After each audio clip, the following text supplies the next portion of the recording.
Booktube, c'est Jess et bienvenue aujourd'hui sur ma chaîne pour une nouvelle vidéo. Aujourd'hui, on se retrouve pour un book talk et je vais te parler de La Maison des Morts de Sarah Pinborough, publiée aux éditions Mileti. Bon, je t'avoue tout de suite, j'ai lu ce bouquin parce que je pensais que c'était clairement une histoire d'Halloween. Non mais quand tu vois la couverture, voilà, regarde-moi ça, ça brille. C'est tout gris, il y a quand même des arbres qui sont très morts, le titre il dit Maison des Morts, tu as la tranche ici et tout qui est tout noir. Quand tu regardes le livre, tu te dis mais clairement on est sur quelque chose d'halloweenesque, clairement. Maintenant si tu pousses un petit peu plus loin et que tu lis le résumé, ce que moi j'avais pas fait, eh bien tu te rends compte tout de suite que forcément c'est pas très Halloween comme histoire. Mais si tu te bases que sur la couverture et si comme moi, tu lis pas le résumé et que tu te dis quand tu achètes ce bouquin début d'année, je vais attendre le mois d'octobre pour le lire en pleine période d'Halloween, forcément tu te dis, je crois qu'on a un peu joué avec mes pieds, un petit peu. Mais bon, cela dit, même si je suis assez déçue que le contenant ne matche pas, on va dire, avec le contenu, je vais pas non plus en tenir rigueur à l'éditeur parce que de 1, cette couverture est juste magnifique, de 2, c'est du hardback et pour des éditions françaises, on sait très bien que c'est très rare. Bon, cela va sans dire que l'objet livre dans la bibliothèque, il claque, donc voilà. Et en plus de ça, j'ai juste adoré l'histoire. Donc, on va pas non plus en faire toute une histoire, tu es bien d'accord. Dans ce récit, on va suivre Toby, qui est un jeune garçon qui a été envoyé dans une maison avec d'autres enfants qui sont tous mineurs, donc ils ont tous moins de 18 ans et ils sont atteints d'une maladie. C'est-à-dire que dans cette société, tous les 6 mois, les mineurs ont donc une prise de sang et si on découvre qu'ils ont le gène de cette maladie, eh bien ils sont enlevés de leur famille et placés en quarantaine dans des maisons où ils sont suivis par des infirmières et une dame qui s'appelle la matrone et qui est un petit peu la chef de tout. Alors ça se passe comment? Le matin, il y a cours, l'après-midi, ils font ce qu'ils veulent. Le soir, on leur donne un petit somnifère qu'on fait passer pour des vitamines pour les faire dormir. Toby, lui, eh bien, il ne prend pas ses somnifères, il préfère vivre tout seul la nuit dans la maison et ne pas se mêler avec les autres enfants, ne pas s'attacher à eux, tout simplement parce que Toby a quand même très peur de mourir, il ne sait pas ce qui va arriver et il y a cette peur du sanatorium qui est donc la pièce qui se trouve dans le grenier. On y accède par un ascenseur et quand vous montez au sanatorium, c'est que la maladie s'est déclarée et que vous ne redescendrez pas. Jamais. C'est donc dans cette ambiance un petit peu morbide qu'on va suivre Toby jusqu'à temps que Clara arrive. Clara, qui est une jeune fille, qui elle aussi a été détectée avec cette maladie, mais qui a une philosophie de vie qui est très différente de celle de Toby. C'est-à-dire qu'elle, même si elle sait qu'elle est malade et qu'elle va mourir de cette maladie, eh bien, elle se dit toujours qu'elle peut mourir demain parce qu'elle tombe d'un arbre, parce qu'il y a un accident, parce que la maison va brûler.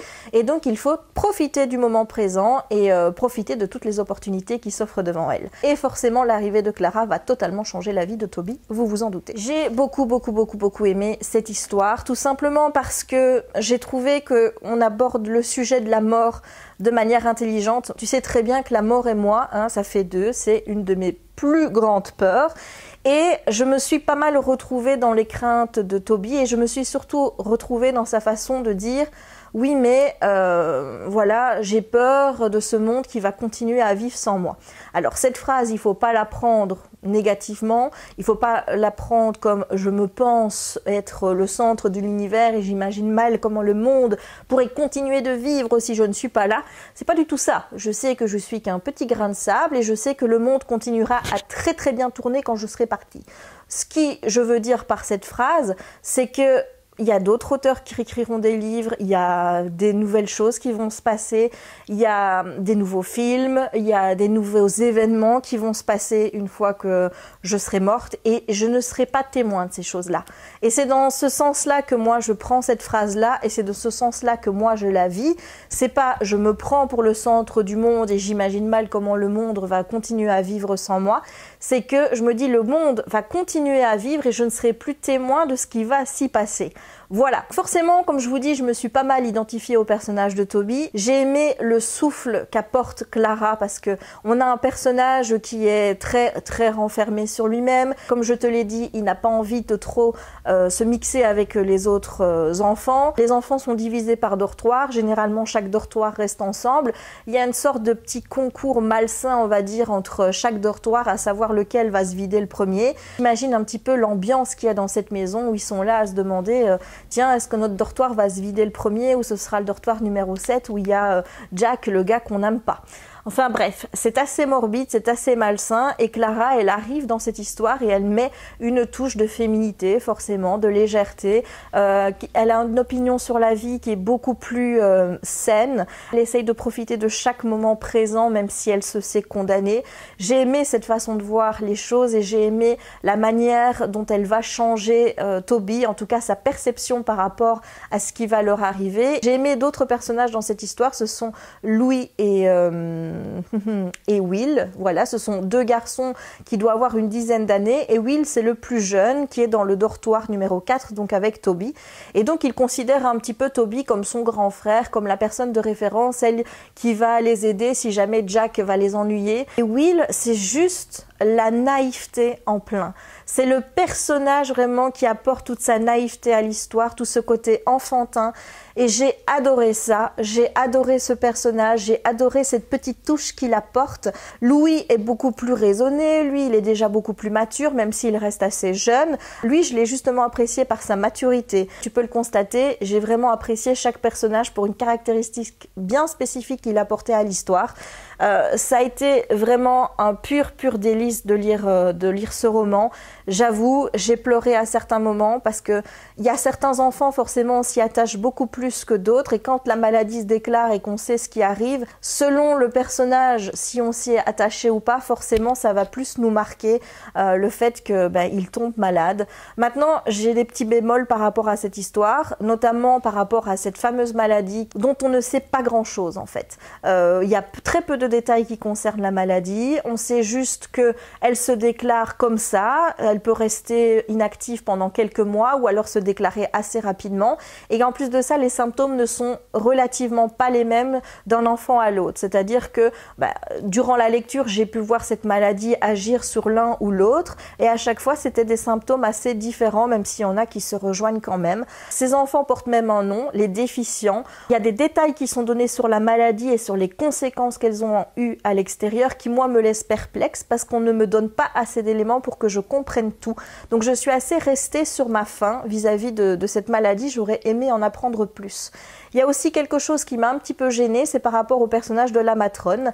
À un moment donné, elle va faire quelque chose de pas bien du tout. Je vais pas te dire quoi, le but c'est pas de te spoiler.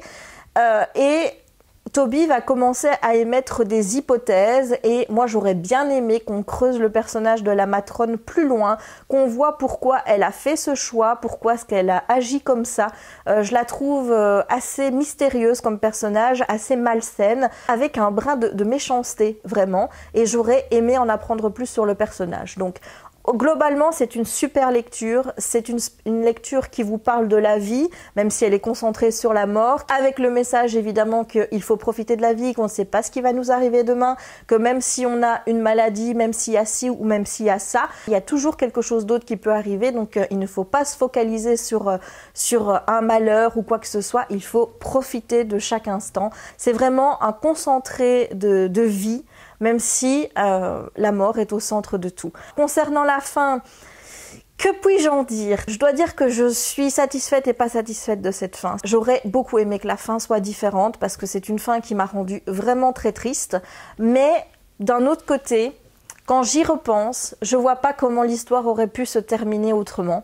Je trouve qu'au final, le choix de l'auteur est très intelligent. Et même si j'aurais aimé une autre fin, je suis pas déçue du tout. Tu l'auras compris, j'ai vraiment passé un très bon moment avec ce roman que je te recommande. Maintenant, si tu t'attends vraiment à quelque chose d'Halloween, comme je te l'ai dit, c'est pas dans ce livre-ci que tu vas le trouver. Ici, c'est une histoire qui est douce, c'est une histoire qui parle de la vie et de la mort, mais ce n'est pas une histoire effrayante, c'est une histoire touchante, c'est une histoire qui nous donne le sourire et qui nous fait pleurer aussi.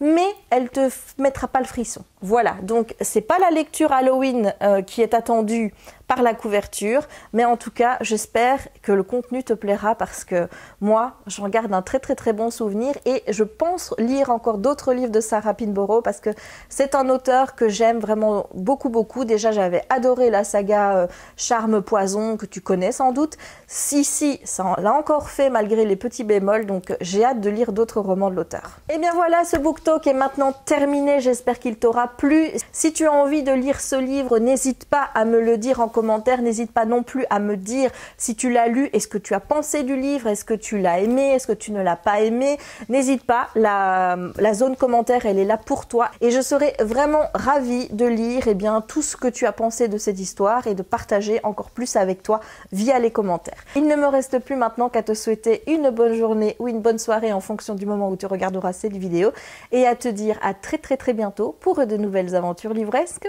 ou pas. Ciao!